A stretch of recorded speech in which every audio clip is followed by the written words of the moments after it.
Welcome to the Nitpicking Nerds. Today, we're doing a Rin and Seri Inseparable deck tech. It's going to be raining cats and dogs on our opponents.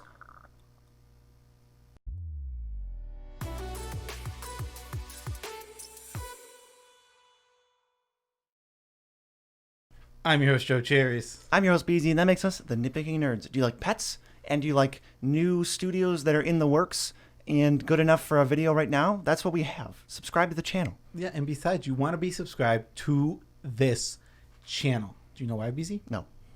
Because our subscribers are 10% more likely to have a very cute cat or dog that loves them. Disclaimer guy here, the Nitpicking Nerds can't control animal emotions, so you're not going to have a cat or dog that loves you necessarily.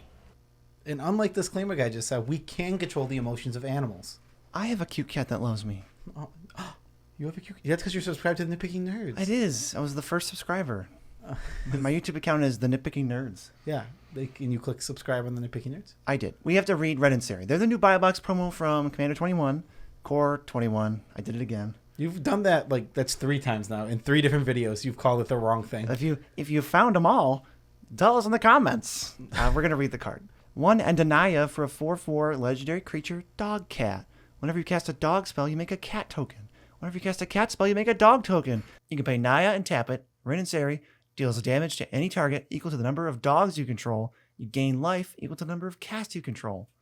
Dogs are the aggressors. Cats, the nice little ones. Cats are the ones we don't really care about. We want to cast cats and get dogs so that we can use the dogs to deal a bunch of damage. It wouldn't matter which one you're casting, because if you cast a cat and get a dog, or if you cast a dog and get a cat, you get the same number of cats and dogs. But as we're about to find out, dogs aren't the best. They're not the best right now. They're kind of just became a creature type 5 minutes ago. Yeah, I mean, and Hound was not really pushed. So it was not supported, turns out. Yeah, and it turns out wolves aren't dogs only by technicalities. So yeah, so we're gonna try to get a bunch of tokens out, make them cats, dogs, and then completely pulverize our opponents by dealing much damage to them. Yeah. So the first category is the best dogs, and by the best dogs, we mean all the dogs in the deck. This is gonna be a long one, folks. Every dog in the deck. Number 1, Resolute Watchdog. That's the good boy, right? One white mana for 1/3, and you can sack it to give something indestructible until end of turn. Selfless Savior is Gooder Boy, and he is 1 white for a 1/1, and you can sack him to make something indestructible. That does not require mana. It does not require mana. It's actually And I think the other one has Defender. I think it does. Resolute Watchdog, yeah. So, yeah. And the best boy, Pack Leader, which is also adorable. Yeah, Pack Leader is great. It's a Scottish Terrier. Yeah. It's a random Scottish Terrier on some plane. It's got a mustache. Yeah, it has a mustache. It's a 2/2 for 1 and a white.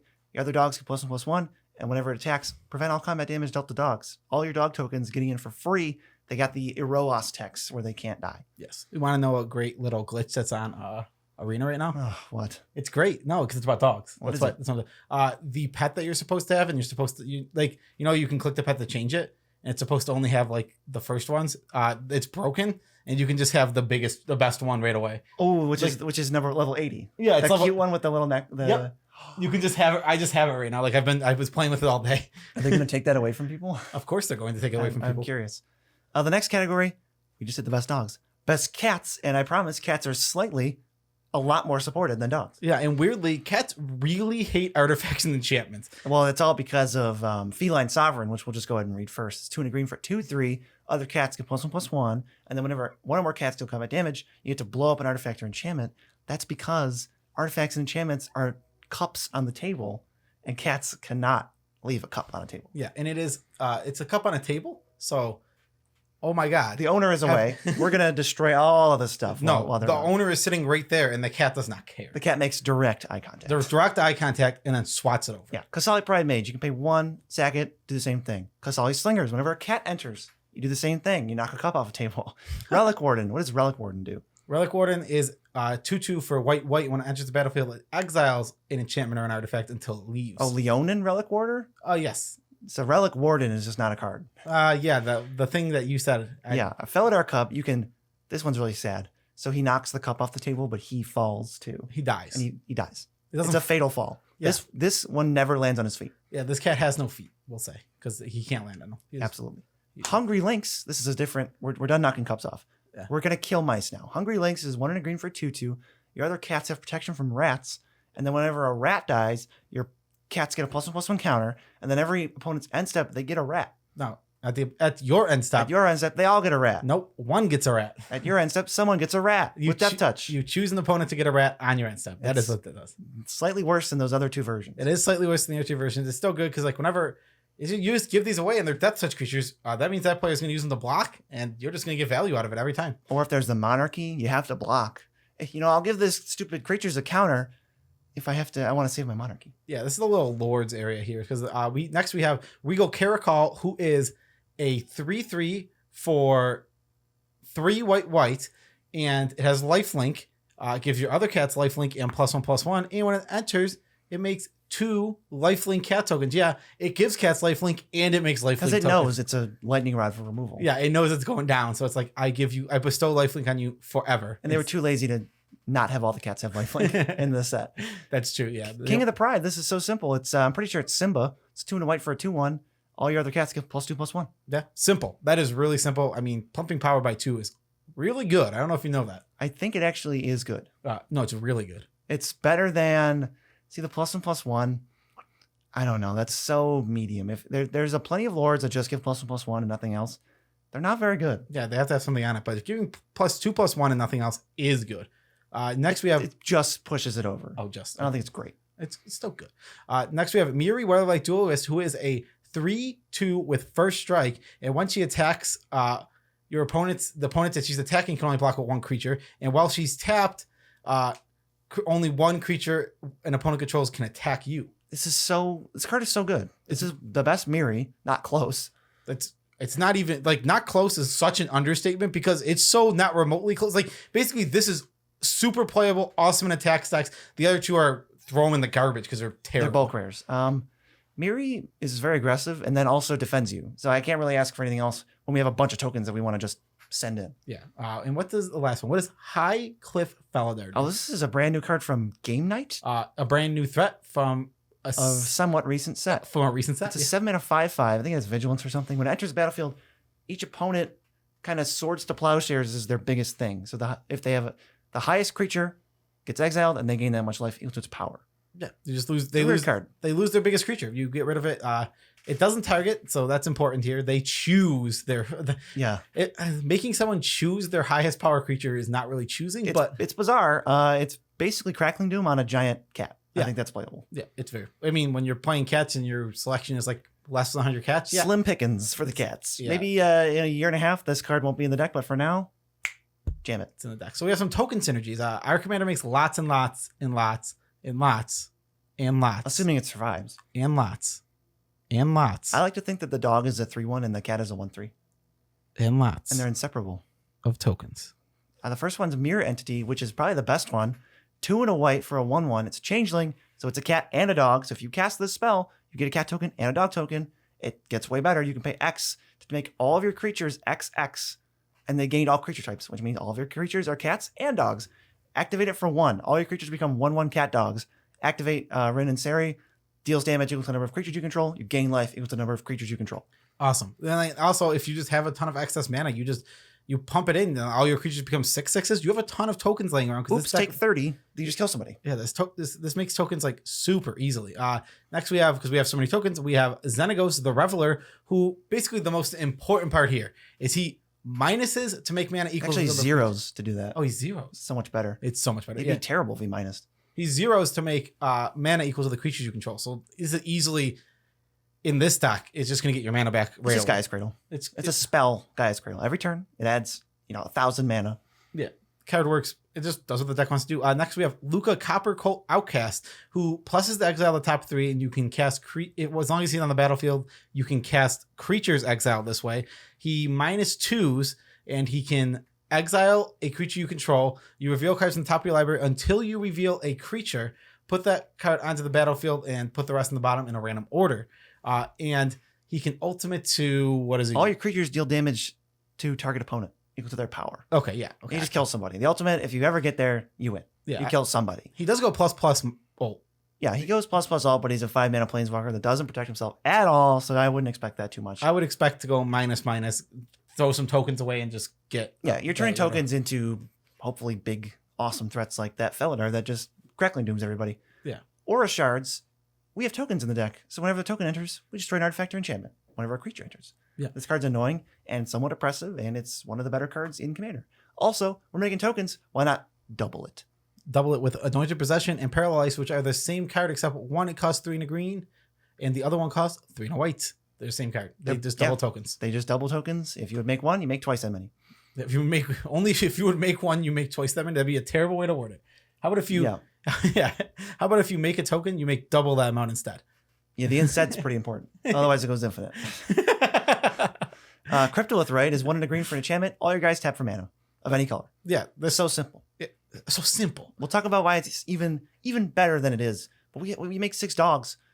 We snowball exponentially, basically, what we can do. What if I had 6 dogs, 5 mana, and only 1 card in my hand? What would you hope it to be?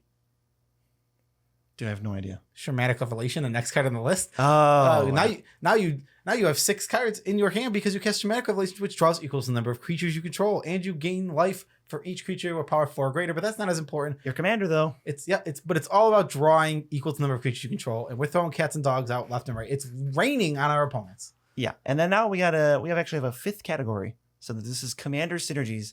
Rin and Seri work with these cards. Yeah, and it's like 2 little synergies. Like they all so it's gonna be a quick category. So Seedborn Immunity. So during each player's untap step, you get to untap your stuff too. You share untap steps with everybody. So what you do is you just end up untapping your stuff, and basically you always have a way to use this because you have your commander who they have Naya tap, deal a bunch of damage to somebody. Yeah, so and you can do it over and over and over. Yeah, so you're gonna do it every single turn, and that's a lot of damage to deal. We're hopefully gonna have at least 4, 5, 6 cats and dogs on the field. Mostly dogs. I mean, I'm saying we're gonna have both because when you cast a cat, you get a dog. So it's almost always and it's less stuff. But your cats are more likely to have text, so they're gonna die to spot removal more than your dogs. That's fair. Which are just tokens. Yeah, and 1,000-Year Elixir, which is a 3-mana artifact that you can pay 1 to tap, and you can untap a tapped creature, and you can activate abilities of creatures as though the creatures had haste. So with Cryptolith, right, they're tapping for mana right away. Rin and Seri comes out right away. You can pay 3 and just blow somebody's face up. So it's on cast that we get these dogs and their cats. So we have a couple cats and dogs that let us kind of recast things. Yeah, a couple cats and dogs. Okay. Couple cats. Like it's not just all cats. Yeah, I know. There's no dogs that do Weirdly, anything. this is a cat-like ability. White Mane Lion. 2/2 for 2, flash, ETV, bounce something. We can bounce itself. Same with Fleetfoot Panther and Teamer Sabertooth. Classic card. It bounces something for 1 and a green. Over and over and over and over. Get more cats. The first 2 trigger themselves, and they require no additional cards other than your commander to just get a bunch of dogs. Exactly. I mean, you just have if you have a 1-mana cat or a 1-mana dog, you can just, with the Teamer Sabertooth, just bounce it back to your hand. 1 to get a cat, a new dog. Back, get a new cat, get a new dog. Whatever one you're casting. And even if you're bouncing like Mirror Entity, where you just get both, and we have the 1-mana 1/1 colorless changeling artifact. That's a cat and a dog. You're paying 3 mana for 2 tokens, however many times you want. Plus, Teamer Sabertooth ends up indestructible, and that thing ends up back in your hand. Yes. Another thing. How about this? We're into winning the game. If we were doing those things that we were just talking about, these next couple cards are really, really good. The game's over. This used to be, in my head, a budget card and not something I would ever really play. But Caither's Crusade just keeps going up in price, probably because it's actually pretty good. It's 3 white for an enchantment. Whenever a creature enters the battlefield, Gavney Township, you guys get +1/+1 counters. Yeah. So we're gonna get 2 triggers every time we cast one of our guys, as long as we have our commander out, because we're gonna get a cat, we're gonna get a dog, we're gonna get the opposite of whatever one we cast. We're gonna get a dog, basically, because there's literally 3 dogs that we cast. So yeah, we're going to get a dog, and then the dog is gonna say, "Hey, want counters?" And everyone's like, "Yeah, sure." I love the idea of you cast a cat, so you get a dog token that talks to you and goes, "Hey, hey." They don't bark; they just say, "Hey." Coat of Arms is a 5-mana artifact that says for each creature that shares a type with this creature, with all creatures, then they get +1/+1 for each one that shares. Right. That's a weird way to word it. This card's so confusing. It has to have reminder text that says, "For example." They don't bust out the "for example" very often. The "for example" flavor text is great. The last time I remember them busting that out was that Demon from M19 or M20. Oh, the one that gets different mana costs? That's based on different mana costs. They busted out the "for example." Yeah, 1 black and 2 black are different. Yes. Perforce, God of the Forge, 3 in a red for an enchantment God. It has God text, but the main thing is when a creature enters under your control, each opponent takes 2 damage. Every creature deals a total of 6 damage. All of our creatures are doubled because of Rin and Seri, and then we just finish people off. Another thing about Perforce that's worth mentioning is he has a little fire breather, and we go pretty wide. 2 in a red. You guys get +1/+0. You have mana lying around. Activate it once. It's good for like 6 damage. That's why Perforce is so good. Like, This is the best god, not close. On top of the Theros ones. On top of being amazing when he's amazing with going wide in 2 different ways, because the other ones don't really work that way, where their abilities work together to like make them good. You take Heliod, Thassa, Nylea, even Erebos. None of them are clocks, and so that they lose value with like, oh, they have indestructible. Perforce is a must kill. You're going to lose the game in like 3 turns minimum, and it's indestructible, and it's probably not a creature. Such an insane card. It's ridiculous. So now we're gonna go infinite, because we love going infinite, because me and BZ are known for. We try to get some jank infinite critical mass stuff going on in like every deck. This one's not even that crazy though, because this one's just It's a little crazy. This one, I mean, the simple one, the easy version. Oh, this one, 3 cards. This is a 3 card. This is actually a combo you could just get, especially if you throw tutors in this deck to make it better. Allurin, which is a 4 mana. Nope, I was gonna say artifact. It's a 4 mana enchantment that says players may play creatures with converted mana cost 3 or less as though they had flash and without paying their mana cost. So that's nutty. That's going to get real nasty real quick. How does that get even nuttier? We do something like White Mane Lion, which says when it enters, you bounce a creature. So we can cast it for absolutely free. Bounce itself, and just do it infinitely. So now we just need a payoff for that, and Perforce is that payoff. Rin and Seri, also a non-infinite payoff. Perforce just kills everybody. They die because it's infinite White Mane Lions. If you have a Lurin White Mane Lion in your commander, you get infinite dogs off of that, and then you get the activation of your commander. If you have 3 mana, and that will KO 1 player. Right. It deals infinite damage to 1 player. You won't gain infinite life though. No, you won't. You only have infinite dogs. Yeah, you gain a finite amount of life. Right. But that doesn't matter, because it's all about KOing 1 player. I don't think gaining infinite life is worth much anyway, just for the record, in Commander. I mean, it just depends on what decks you're playing against. Some decks can't go infinite and stop you, so. I feel bad for them. They must not be playing our decks. Yeah, they don't know about the nitpicking nerds. That's the nitpicking nerds beat infinite life guarantee. Comes with every deck. The reason there's infinite combos in our decks is because in Commander, it's the problem with I want critical mass, but I couldn't win because I had half my deck on the battlefield. I couldn't put it away. That should never happen. That's also the most frustrating thing in the world to play with and play against. So you got to just end the game at some point. End the games. Put them away. Seriously. All right. This is the utter nonsense combo that we threw out. All these cards we've read, or you should know what they do. Allurin, White Mane Lion, Temur Sabertooth, Cryptolithrite, Lightning Greaves, and your commander. So you start out with the core. You don't have Perforce. That sucks for you. You start out with the core of like your commander, Allurin, cast White Mane Lion infinite times, which will give you infinite tokens, which you then use to make infinite mana, which you then use to play Temur Sabertooth, and you can now activate your commander, bounce it with Temur Sabertooth, play it because you have infinite mana, activate it because it's haste with Greaves.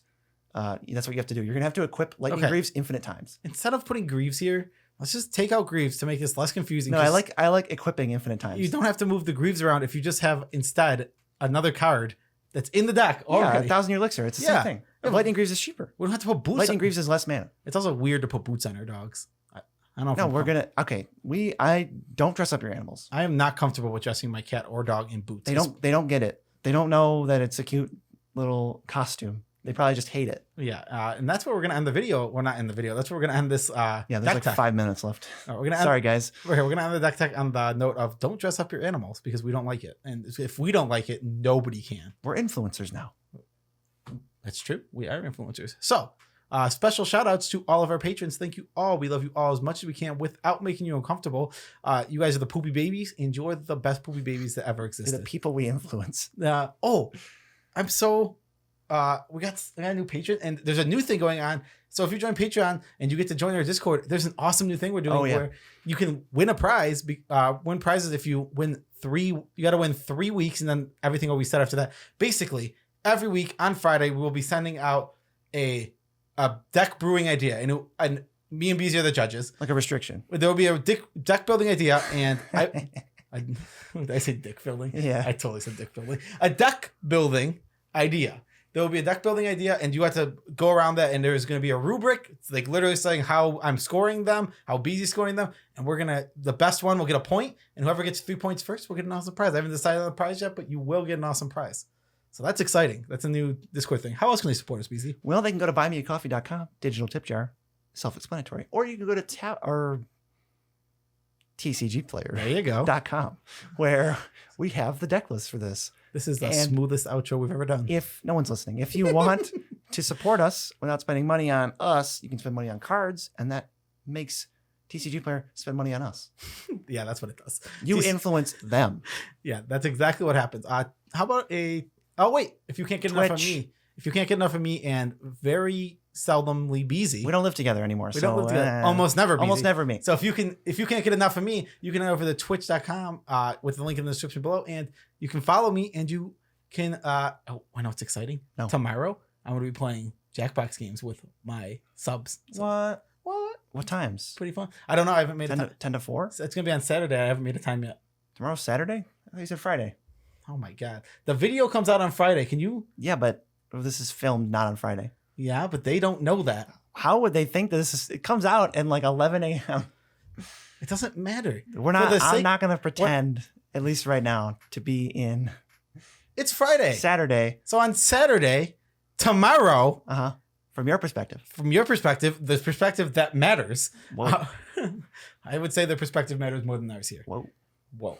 Your perspective never Are matters. you ever going to finish this thought? Nope. I'm gonna play Jackbox games with my sub. So if you guys want to watch that, it's gonna be silly. I'm guessing it's gonna be mostly magic jokes because I'll be at work. the one. What'd you say? I'll be at work. Beezy will be at work. I'm sorry. I guess we can do the tidbit. Yeah. The pitfalls of playing Quiplash on Jackbox. What are the pitfalls? The pitfalls are Donald Trump, Mm-hmm. genitals, and swear words. Yep. Those are not funny. I don't find those amusing. The worst at part, least for me. The worst part is those are the biggest winners. That's tough because everybody's first time, like if you get 10 first-time players who miraculously know how to play and everything, and you get them in a room, that's all it's going to be. Oh, and God, racist jokes. Oh God, that's such a fallback for people. It's like, I can't think of anything funny. What if I just make fun of a minority? Well, see, I just don't really find that humorous. Not even, I mean, any particular, it's not like it matters now. 2 years ago I was saying this. It doesn't, like, it's just not funny. It was never funny. It's not funny. It's lazy at least. There's so many more funny jokes. Wish I could remember my stupid. Just answer the prompt. How about that? That is your tip. The best tip. Answer the prompt. If you just like say something that's like out there and doesn't even relate to the prompt, I hate it. No typos. Typos are the worst. Typos are inherently less fun. Ooh, making fun of somebody that's in the room, but also as soon as it gets one vote, everyone else does it. The problem is that's a pitfall. There's no pitfall in making fun of somebody. You can answer with the people in the room. The issue is now let's say Joe made a funny joke where he made fun of our friend Ken.